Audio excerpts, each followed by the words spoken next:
बच्चों, I am Rashmi your maths teacher. तो इस वीडियो में स्टार्ट कर रहे हैं हमारी क्लास 12 का चैप्टर नंबर 13 प्रोबेबिलिटी। तो यहाँ हम एक्सरसाइज 13.1 का इंट्रोडक्शन देखने वाले हैं। तो प्रोबेबिलिटी का मतलब क्या होता है? किसी भी काम के होने के कितने चांसेस है। जैसे आप यहाँ पे कहोगे कि आज तो बाद आसमान की तरफ देख करके मुझे लग रहा है कि 60% चांस है या 80% चांस है कि बारिश हो जाएगी। यही हो ना, यानी कि हम उसके यहाँ पे दिखाते हैं कि कितने काम उसके होने के, उस कोई भी काम है जिसके होने के कितने चांसेस है। यहाँ पे कि मेरा एग्जाम बहुत अच्छा गया है तो मेरे 90% मार्क्स आने के चांसेस है। श्योर नहीं हो आप वहाँ पे क्या कर रहे हो, गैस कर रहे हो। तो वो हमारी क्या होती है, प्रोबेबिलिटी। जहाँ पे भी हम यहाँ पे अंदाजा जहाँ पर भी लगाते हैं। तो जो फॉर्मूला मेनली हमने प्रोबेबिलिटी में पढ़ा, 10th में पढ़ा, 11th में पढ़ा, वो हमारा फॉर्मूला था किसी भी इवेंट के होने की प्रोबेबिलिटी, यानी कोई भी काम के होने की प्रोबेबिलिटी क्या होती है कि उस काम के टोटल पॉसिबल आउटकम्स कितने हैं और उस काम के फेवरेबल आउटकम्स कितने हैं। तो यही हमारा फॉर्मूला था कि number of favourable outcomes to E divided by total possible outcomes. तो ये डिनोमिनेटर है, इसको हम सैंपल स्पेस बोलते हैं, और जो न्यूमरेटर है इसको हम यहाँ पे इवेंट बोलते हैं। तो सैंपल स्पेस का मतलब यहाँ पे क्या हो गया, यही दो चीज इंपॉर्टेंट है। फॉर्मूला आप अच्छे से समझ लो, उसके बाद हम 12th क्लास का जो चैप्टर है वो स्टार्ट करेंगे। तो सैंपल स्पेस क्या होता है, कोई भी एक रैंडम एक्सपेरिमेंट आप कर रहे हो, कोई भी, जैसे कॉइन को टॉस कर रहे हो, ये भी एक एक्सपेरिमेंट है। इसको रैंडम एक्सपेरिमेंट क्यों कर रहे हैं? क्योंकि आपने देखा कि मैं एक कॉइन को 10 बार टॉस करूंगा और 10 बार टॉस आने पर मैं उसको नोट करूंगा कि कितनी बार हेड आता है, कितनी बार टेल आता है। तो आप इस एक्सपेरिमेंट को चाहे 10 बार कर लो, हर बार जरूरी नहीं कि 5 टाइम हेड आ रहा तो 5 टाइम टेल ही आएगा, कभी 7 टाइम हेड आएगा, कभी 3 टाइम टेल आएगा। तो इसीलिए इसका रिजल्ट जो है वो एवरी टाइम सेम नहीं होगा। ठीक है, तो कॉइन की जब हम बात कर रहे हैं तो इसके 2 आउटकम्स होते हैं। डाइस की जब हम बात कर रहे हैं तो इसके 6 आउटकम्स होते हैं। और अगर हम यहाँ पे कार्ड्स की बात करें तो उसके यहाँ पे टोटल 52 फेवरेबल आउटकम्स होते हैं। ठीक है, ये फिक्स है सबके लिए। मेनली हम इन्हीं 3 का यहाँ पर बात करेंगे। तो जितने भी उनके आउटकम्स पॉसिबल है उनको हम यहाँ पे सैंपल स्पेस या टोटल पॉसिबल आउटकम्स बोलते हैं। फिर इवेंट क्या है कि इनमें से किसी कोई ना कोई कंडीशन आपको दी होगी, क्या एक्सपेरिमेंट आप यहाँ पे कर रहे हो, तो जो इस सैंपल स्पेस का जो सबसेट होगा, इन सैंपल स्पेस का जो सबसेट होता है उसको हम इवेंट कहते हैं। जैसे देखो, एक 2 कॉइन को आप टॉस कर रहे हो तो सैंपल स्पेस क्या बनेगा कि दोनों टाइम हेड आ जाए, पहले हेड फिर टेल, या फिर पहले टेल फिर हेड, या दोनों टाइम टेल आ जाए। यही 4 पॉसिबल कंडीशंस आपके यहाँ पर कॉइन के बनेंगे। अब इसमें से आपको एक इवेंट दे दिया कि भाई इसमें से वो लिखो कि नंबर ऑफ टेल जहां पे एग्जैक्टली 2 होने चाहिए, तो वो इवेंट तो यही होगा। दूसरा आपको कह दिया कि सेकंड टॉस में आपको हेड मिलना, वो वाला इवेंट बताओ, तो ये वाले दोनों हो गए। और भी आपका यहाँ पर हो सकता है कि एटलीस्ट नंबर ऑफ हेड जो है वो 2 हो, एटलीस्ट आपके एटमोस्ट में हो। बहुत सारे इवेंट्स यहाँ पे बन सकते हैं। तो आपको जब प्रोबेबिलिटी लिखनी होती है तो number of outcomes favourable to E, तो इस कंडीशन के नंबर ऑफ फेवरेबल आउटकम कितना है, 1 है, और टोटल पॉसिबल आउटकम कितने हैं, 4, तो 1/4 इसका आंसर हो जाएगा। इस इवेंट के लिए फेवरेबल आउटकम कितने हैं, तो 2, और पॉसिबल आउटकम्स कितने हैं, तो 4, तो 2/4 हो जाएगा। तो इस तरीके से हम प्रोबेबिलिटी को फाइंड करते हैं। अब हमारे क्लास 12 के टॉपिक पे चलते हैं, जो कि है हमारी कंडीशनल प्रोबेबिलिटी। तो ये हमारा टॉपिक है। तो देखो, कंडीशनल प्रोबेबिलिटी है क्या, तो जैसा कि आपको नाम से ही समझ में आ रहा है कि प्रोबेबिलिटी विथ एनी कंडीशन, यानी अब आपको प्रोबेबिलिटी ही फाइंड करनी है। जो चैप्टर है वही हम काम करेंगे, लेकिन यहाँ पे आपको कोई ना कोई एक कंडीशन दी होगी। अब प्रोबेबिलिटी में कैसी कंडीशन, तो एक रियल लाइफ के एग्जाम्पल से मैं आपको समझाती हूँ, ताकि आपको ये दिमाग में एकदम से बैठ जाएगा कि ये किस तरह से ये कंडीशनल प्रोबेबिलिटी काम करती है। तो आप यहाँ पे देखो कि मानो आपकी फैमिली, आप राजस्थान में रहते हो और आपकी फैमिली जो है उन्होंने 2 जगह जाने का प्लान किया है कि या तो हम शिमला जाएंगे या फिर हम मनाली जाएंगे। उन्होंने ये प्लान किया। ठीक है, अभी दोनों जगह जाने के 50-50% चांसेस हैं। ठीक है, 10 दिन पहले प्रोग्राम बनाए कि यार या तो यहाँ जाएंगे या यहाँ पर जाएंगे। फिर थोड़े दिन बाद, 2-3 दिन बाद आपने न्यूज में देखा कि मनाली में हो रही है स्नोफॉल। क्या हो रही है, स्नोफॉल। तो ऑब्वियस है, जहाँ स्नोफॉल हो रही है, आप राजस्थान में रहते हो, आपने थोड़ी ना बर्फ की बारिश देखी है, तो आपका अब परसेंट क्या हो जाएगा, चेंज हो जाएगा, क्योंकि यहाँ पे स्नोफॉल क्या हो गई, एक कंडीशन आ गई है। एक कंडीशन आ गई है, तो इस कंडीशन ने अब आपके शिमला जाने के चांसेस को तो कर दिया है 10% और मनाली जाने के चांस को कर दिया है 90%। भाई स्नोफॉल हो रही है, हम जब जाएंगे अगर तब तक भी स्नोफॉल हो रही होगी तो हम जरूर 90% चांस है कि हम मनाली ही जाएंगे। तो सेम यहाँ पर भी ऐसे ही होगा, एक प्रोबेबिलिटी आपको यहाँ पे किसी एक इवेंट की प्रोबेबिलिटी आपको गिवन होगी और दूसरे इवेंट की आपको यहाँ पर फाइंड करनी होगी। तो जो गिवन वाली होगी वो नॉन गिवन के ऊपर क्या इफेक्ट करेगी, यानी वो उस कंडीशन से उसकी प्रोबेबिलिटी में क्या चेंज होगा, वही चीज आपकी यहाँ पर है। समझ में आया ना कि भाई आपको यहाँ पे क्या होगा, जैसे यहाँ कंडीशन ने प्रोबेबिलिटी को चेंज कर दिया तो सेम यहाँ पर क्या होगा, इस प्रोबेबिलिटी में भी आपको एक कंडीशन डाल देंगे तो प्रोबेबिलिटी की वैल्यू जो पहले प्रोबेबिलिटी आ रही थी उसकी वैल्यू क्या हो जाएगी, चेंज हो जाएगी। तो यही सब कुछ हम इस कंडीशनल प्रोबेबिलिटी में पढ़ेंगे कि एक गिवन प्रोबेबिलिटी की वजह से कैसे हमारी दूसरी इवेंट की प्रोबेबिलिटी चेंज हो जाएगी। तो ये मैंने डेफिनेशन लिख दी कि probability of the event E is called the conditional probability of E given that F has already occurred. तो कोई एक इवेंट ई है, उसकी प्रोबेबिलिटी ई एक सिंपल प्रोबेबिलिटी जो हमारे पास फॉर्मूला था उससे हम निकाल लेंगे, लेकिन वही प्रोबेबिलिटी आपकी कंडीशनल प्रोबेबिलिटी ऑफ ई कब हो जाएगी, जब आपके पास एक इवेंट एफ ऐसा हो जो पहले से ही हो चुका है। तो अगर हमें यहाँ पे एक इवेंट ऐसा दिया हुआ है जो पहले से हो चुका है और अब आपको इवेंट ई की प्रोबेबिलिटी निकालनी है तो हम उसको कंडीशनल प्रोबेबिलिटी कहेंगे। तो देखो कंडीशनल प्रोबेबिलिटी को हम कैसे डिनोट करते हैं, तो कंडीशनल प्रोबेबिलिटी को हम डिनोट करते हैं पी ई ओवर एफ। ठीक है, तो जिसकी प्रोबेबिलिटी हमें निकालनी है वो पहले आएगा और जिसकी प्रोबेबिलिटी हमें गिवन है वो बाद में आएगा। तो इसका मतलब यहाँ पे इसको पढ़ेंगे कैसे, तो हम सिंपल में तो बार बार वो बड़ा सारा सेंटेंस यूज नहीं करेंगे, तो सिंपल में तो हम इसको प्रोबेबिलिटी ई ओवर एफ कहेंगे, ई बाय एफ भी आप बोल सकते हो, बट इसमें इसका डायरेक्ट अगर यहाँ पे मीनिंग देखोगे तो probability of E given that F has already occurred. तो जो गिवन होगा वो नीचे की तरफ आएगा, जिसकी हमें प्रोबेबिलिटी फाइंड करनी है वो ऊपर की तरफ आएगा। देखो अब एग्जाम्पल से समझते हैं। ठीक है, तो ये हमने क्वेश्चन लिया, अ कॉइन इज टॉस ट्वाइस, एक कॉइन को 2 बार टॉस किया है, तब हमें डिटरमाइन करना है probability of E when F has already occur. ठीक है, एक फॉर्मूला है, सिंपल सा फॉर्मूला है। तो देखो सबसे पहले सैंपल स्पेस क्या होगा, एक कॉइन को 2 बार टॉस किया तो यही 4 आपके पॉसिबल आउटकम्स होंगे।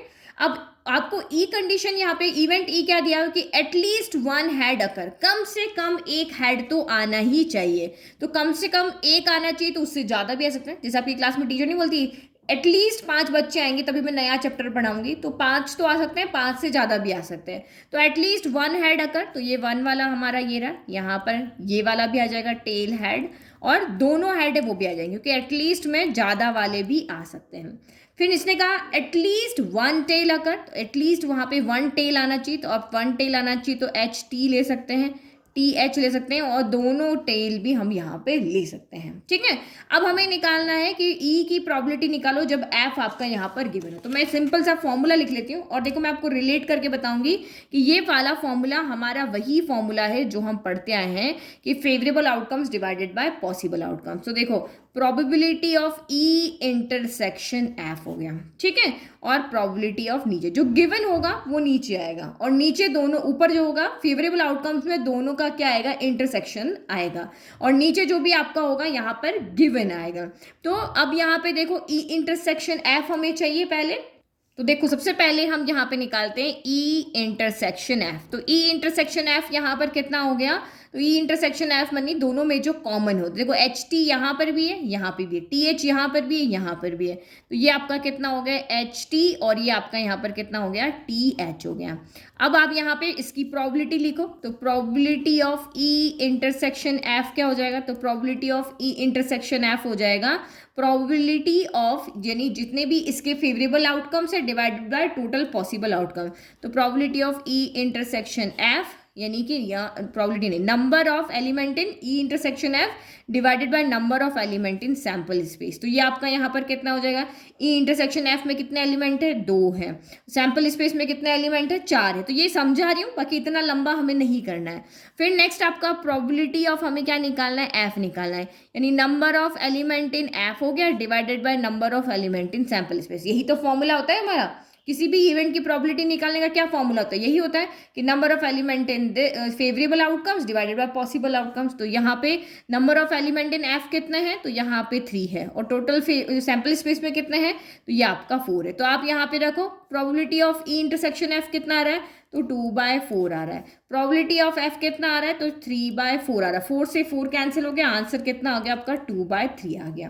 तो सिंपली आप जब भी इसकी प्रोबेबिलिटी निकालोगे तो डिनोमिनेटर से डिनोमिनेटर आपका यहाँ पे क्या हो जाएगा, कैंसिल हो जाएगा। तो सिर्फ आपका अगर हम इसको देख रहे हैं तो यहाँ पे जो इसकी यहाँ पर आएगा वो क्या, number of element in E intersection F divided by number of element in F. सिर्फ हमें यहाँ पर यही करना है, यही क्या, number of element in intersection F कितना है, 2 है, और number of element in F कितना है, तो ये 3 है। तो ये शॉर्ट तरीका आपको याद रखना है, इस तरह से अलग अलग नहीं करना है। तो बिल्कुल बस वही फॉर्मूला हमारे पास यहाँ पे आ रहा है कि यहाँ probability of E divide by F, यानी probability of event E when F has already, अगर एफ पहले से हो चुका है तो पहले इसमें हम क्या करेंगे, दोनों के इंटरसेक्शन की प्रोबेबिलिटी डिवाइडेड बाय जो गिवन है उसकी प्रोबेबिलिटी हम यहाँ पे निकालेंगे। तो सिंपल से तरीके से बस यही आपकी कंडीशनल प्रोबेबिलिटी पूरी 13.1 एक्सरसाइज यही है कि एक आपको गिवन होगा और दूसरे की आपको प्रोबेबिलिटी यहाँ पे फाइंड करनी होगी।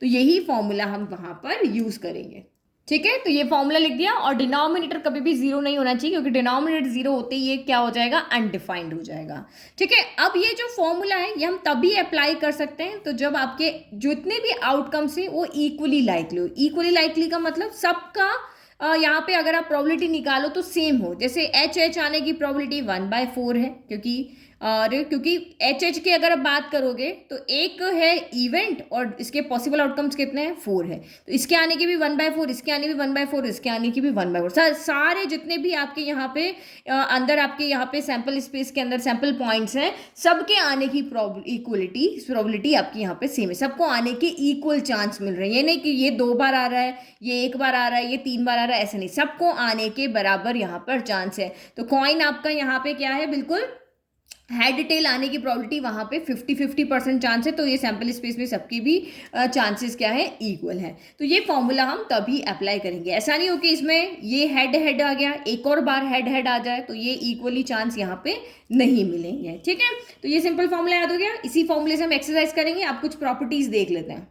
तो प्रॉपर्टीज देख रहे हैं हम कंडीशनल प्रोबेबिलिटी की। तो फर्स्ट प्रॉपर्टी क्या कहती है कि let E and F be events of a sample space S. तो एस कोई आपका सैंपल स्पेस है, जैसे अभी हमने पीछे क्वेश्चन ही किया कि एस हमारा सैंपल स्पेस में था जिसमें हमने 4 कॉइन को क्या किया है, टॉस किया है, ठीक है। ये सॉरी 2 कॉइन को एक कॉइन को 2 बार टॉस करो या 2 कॉइन को साइमल्टेनियसली टॉस करो, एक ही सैंपल स्पेस आपका यहाँ पर आएगा।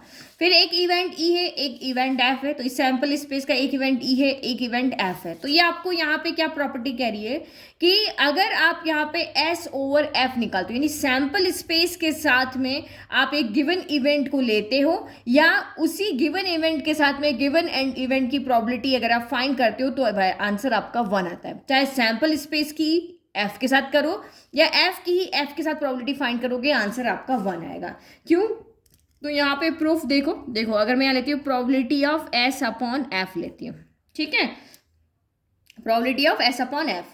तो हमारा फॉर्मूला क्या था, प्रोबेबिलिटी ऑफ इन दोनों का इंटरसेक्शन एस इंटरसेक्शन एफ, क्योंकि फेवरेबल आउटकम में करना है तो फेवरेबल दोनों में से जो कॉमन है वही आता है, डिवाइडेड बाय जिसकी जो गिवन है। तो हमें यहाँ पे क्या गिवन है, एफ गिवन है, उसकी प्रोबेबिलिटी। तो एस इंटरसेक्शन एफ क्या हो जाएगा, तो आप यहाँ पे देखो जस्ट अभी हमने क्वेश्चन किया था कि सैंपल स्पेस के साथ में एफ का इंटरसेक्शन करोगे तो ऑब्वियसली एफ ही आएगा। इंटरसेक्शन का मतलब क्या होता है, दोनों में से कॉमन निकालना। तो H T T H T T, क्योंकि ये इसका सबसेट है तो सबसेट के तो सारे एलिमेंट सेट के अंदर होंगे ही ना। तो एस इंटरसेक्शन एफ में आपका क्या आएगा, एफ ही आएगा। तो यहाँ पे हम क्या लिख लेंगे, probability of S intersection F की जगह क्या लिख देंगे हम, यहाँ पे एफ आ जाएगा, ठीक है। और नीचे आपका कितना है, प्रोबेबिलिटी ऑफ एफ ही है। तो प्रोबेबिलिटी ऑफ एफ से ये कैंसिल होकर आंसर 1 आ जाएगा। चलो अब हम दूसरा लेते हैं, probability of F over F. तो यहाँ पे क्या होगा, प्रोबेबिलिटी ऑफ एफ का इंटरसेक्शन एफ के साथ में ही, और नीचे प्रोबेबिलिटी ऑफ एफ। अब खुद के साथ में अगर आप इंटरसेक्शन करोगे तो वही सेट आएगा, खुद के साथ ही तो कर रहे हैं तो फिर से यही सेट आएगा भाई। इसका इसके साथ में क्या कॉमन है, तो यही तीनों कॉमन है। तो यहाँ पे भी आपका कितना हो जाएगा, प्रोबेबिलिटी ऑफ एफ हो जाएगा, नीचे भी प्रोबेबिलिटी ऑफ एफ हो जाएगा और आंसर कितना आ जाएगा 1 आ जाएगा। तो इसका मतलब ये हमारी प्रॉपर्टी है कि अगर आप गिवन इवेंट अगर आपका सैंपल स्पेस बन जाता है या वो खुद ही बन जाता है तो आंसर आपका 1 आएगा। नेक्स्ट देखो, नाउ प्रॉपर्टी सेकंड हमें यहाँ पे क्या कहती है कि if A and B are any two events of a sample space S, तो कोई सैंपल स्पेस ए एस है जिसके कोई भी दो इवेंट है, ए है एक बी है, और एफ हमारा कौन सा इवेंट है, जो गिवन इवेंट होता है, और F is an event of S such that probability of F is not equal to 0, तब आपका यहाँ पे क्या हो जाएगा, यानी कि अगर यहाँ देखो तो सैंपल स्पेस के यहाँ से 3 इवेंट निकल रहे हैं, जैसे एक ये ए हो गया, एक बी हम यहाँ पे और लिखते हैं, तो बी को मैं यहाँ पे अगर लिख लेती हूँ कि 2 टाइम्स हैड अकर, तो बी यहाँ पे क्या हो जाएगा, ये मैंने ए लिया है, बी यहाँ पे आपका हेड हो जाएगा, ठीक है। तो ये दोनों हमें यहाँ पे क्या है, इनका हमें फाइंड करना और ये हमें गिवन है, तो इसका हम कैसे करेंगे, 2 का फाइंड करना और 1 का गिवन है, तो हम यहाँ पे क्या करेंगे, 2 का फाइंड करना, तो ए यूनियन क्या हो गया, बी हो गया, तो probability of A union B over F यहाँ पे क्या हो जाएगा, probability of A over F, probability of B over F minus probability of A intersection B over F. तो इसको याद करने का बहुत सिंपल तरीका है, यहाँ पे आप अपना ये इंटरसेक्शन यूनियन वाला फॉर्मूला याद रखो कि यूनियन वाला number of element in A union B कितना होता है, number of element in A union B होता है number of element in A plus number of element in B minus number of element in A intersection B, यही है ना। देखो ये ए सेट है, ये आपका बी सेट है, तो ये आपका यहाँ पर क्या हो जाएगा, ए इंटरसेक्शन बी हो जाएगा, तो यही हम लिखते हैं, ए में जितने भी है वो ये सारे हो गए, बी में जितने भी है वो ये सारे हो गए, तो यहाँ पे डबल डबल हो रहा है ना, तो इसीलिए हम ए इंटरसेक्शन बी को एक बार सब्ट्रैक्ट कर लेते हैं, तो एक बार सब्ट्रैक्ट करने के बाद जो ओवरलैप हो रहा है वो यहाँ सब्ट्रैक्ट हो जाएगा। तो यहाँ यही फॉर्मूला आया है, बस आपको एन की जगह पी लगा देना और सबके ओवर में एफ लिख देना जो गिवन है वो, तो बस फॉर्मूला याद कैसे करना है वो इंपॉर्टेंट है, अदरवाइज आपका प्रूफ इसका कोई इंपॉर्टेंट नहीं। थर्ड प्रॉपर्टी देखो, तो थर्ड प्रॉपर्टी क्या कहती है, probability of E not divided by E not का मतलब क्या हो गया, कॉम्प्लीमेंट ऑफ ई या नॉट ई के नहीं होने की, और एफ के यहाँ पे को गिवन ही होगा, तो 1 minus probability of E over F. तो यहाँ पे देखो ये भी हम हमारे चैप्टर सेट के अंदर से ही हम पढ़ सकते हैं, हमने या प्रोबेबिलिटी में हमने पढ़ा यस कि किसी भी इवेंट के होने की प्रोबेबिलिटी और किसी इवेंट के नहीं होने की प्रोबेबिलिटी का सम क्या होता है, 1 होता है। तो ये आपके नहीं होने की है ना, ये वाली वैल्यू में निकालनी है, तो probability of not E equal to 1 minus probability of E हो गया, बस आपको सबसे यहाँ पे एफ से क्या कर देना है, डिवाइड कर देना। तो ये हमने यहाँ प्रोबेबिलिटी का हमारा जो फॉर्मूला था उससे हमने यहाँ पर देखा है कि होने की और नहीं होने की प्रोबेबिलिटी का सम क्या होता है, 1 होता है, क्योंकि किसी भी इवेंट की किसी के भी अगर आप प्रॉपर्टी निकालो उसका टोटल जो सम आता है वो कितना आता है, 1 आता है। जैसे आप यहाँ पे देखो ये इसके 4 सैंपल स्पेस है, इन चारों के होने की प्रोबेबिलिटी का सम क्या आएगा, 1 आएगा, 1/4 प्लस 1/4 प्लस 1/4 प्लस 1/4 क्या होता है, 1 होता है। तो होने की गिनो या नहीं होने की गिनो, टोटल सम आपका यहाँ पर 1 ही आएगा। तो यही हमारा इंट्रोडक्शन था, बस इतना ही। फॉर्मूलेज आपको यहाँ पे याद रखने हैं और ये तीनों प्रॉपर्टीज आपको यहाँ पे याद रखनी है। अब एक एग्जांपल देख लेते हैं कैसे हम क्वेश्चंस को करेंगे। तो एग्जाम्पल नंबर 2 देखो, वर्ड प्रॉब्लम है, सिंपल क्वेश्चंस में तो आप कर लोगे, ये गिवन है और ये हमें फाइंड करना है, वहाँ आपको पता चल जाएगा। जैसे कि यहाँ देखो, अगर ये 13.1 एक्सरसाइज की यहाँ पे बात करूँ तो ये कॉइन इज टॉस 3 टाइम्स, तो ई आपका यहाँ पे फाइंड करना है, एफ आपका गिवन है। यहाँ पे बहुत सारे क्वेश्चन ऐसे ही हैं, लेकिन वर्ड प्रॉब्लम में आपको दिक्कत आ सकती है ना, इसलिए मैंने एक वर्ड प्रॉब्लम लिया। बाकी एक्सरसाइज में अगर आप देखोगे तो 9, 10 तक क्वेश्चन आप इजीली कर सकते हो। तो देखो, अ फैमिली हैज़ 2 चिल्ड्रन, अब फैमिली है, जैसे ये आपकी यहाँ पर फैमिली है, फैमिली से हमारा क्या बनेगा, सैंपल स्पेस बनेगा, ठीक है। अब फैमिली में आपके यहाँ पे क्या है, 2 चिल्ड्रन है, ठीक है, 2 चिल्ड्रन।